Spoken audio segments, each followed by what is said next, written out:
We're going to read Alan's Big Scary Teeth. Alan's Big Scary Teeth by Jarvis.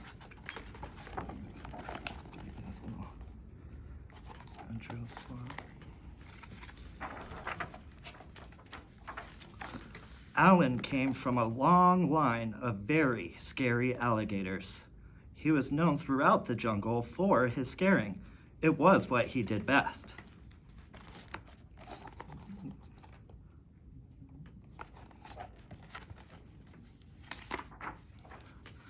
Alan would start each day polishing his scales, sharpening his nails, and brushing each of his big, scary teeth for at least 10 minutes at a time. And after practicing his frightening faces in the mirror,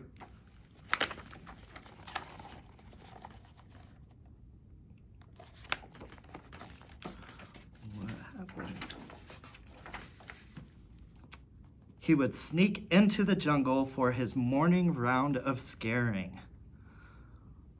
Alan would sneak up, snap, snap, and grrr, roar. He said things like, "I'm big, scary Alan. Fear my razor-sharp teeth."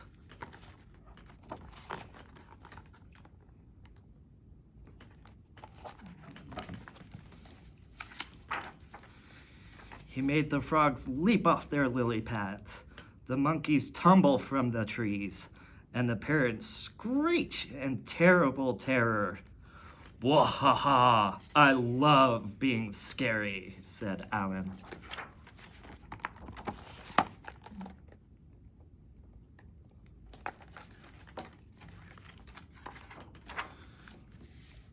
After a long day of scaring the jungle animals, Alan would head back home to the swamp, relax, finish the crossword in the Jungle Times, and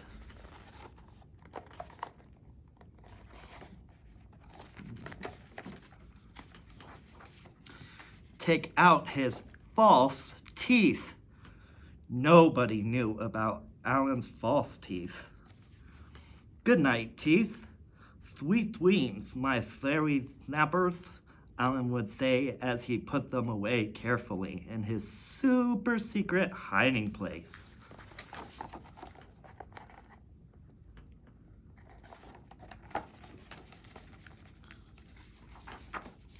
One morning, Barry the Beaver was up early collecting wood and came across a dozing Alan.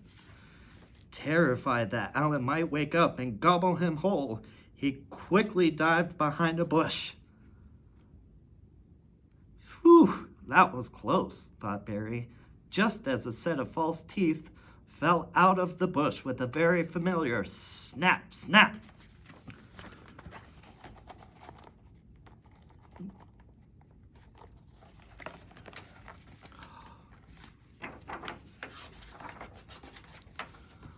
When Alan awoke, his teeth were gone. My teeth, where are my teeth?" What could he do? Maybe no one would notice? Could he still be scary without them? He decided to head into the jungle as usual. He made the frogs leap off their lily pads, the monkeys tumble from the trees, and the parrots screech.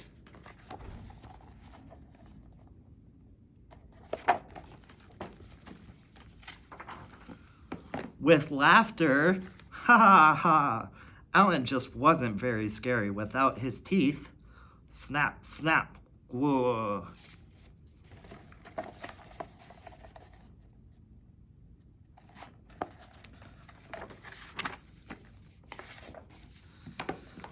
Alan slunk back to the swamp. He had never been more embarrassed. He came from a long line of very scary alligators. Scaring was all he had ever known. What would he do now?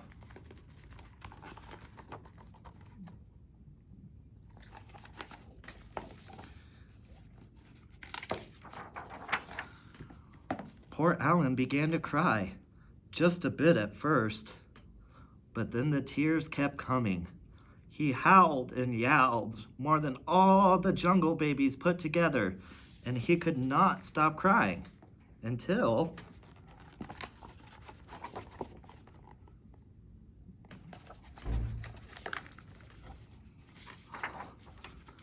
the next morning, when all the animals turned up at Alan's swamp with his big, scary teeth.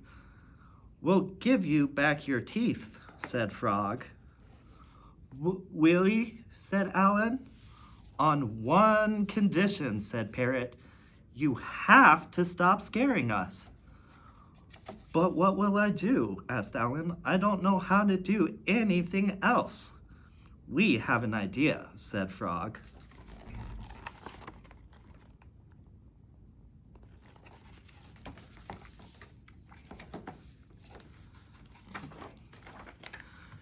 And so, every day, after polishing his scales, sharpening his nails, brushing his big, scary teeth, Alan headed into the jungle and became Alan the gardener, Alan the hairdresser at Snappy Cuts, and Alan the dentist.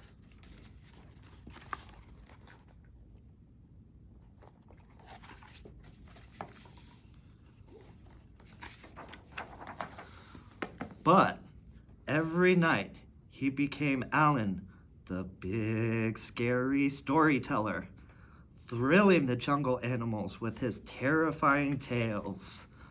"Wahaha, I love being scary," said Alan. Ooh, scary stories.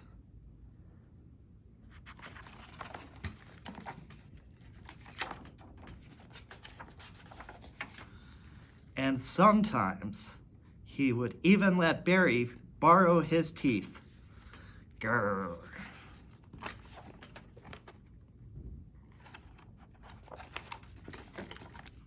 That might be, I think that's it, the end.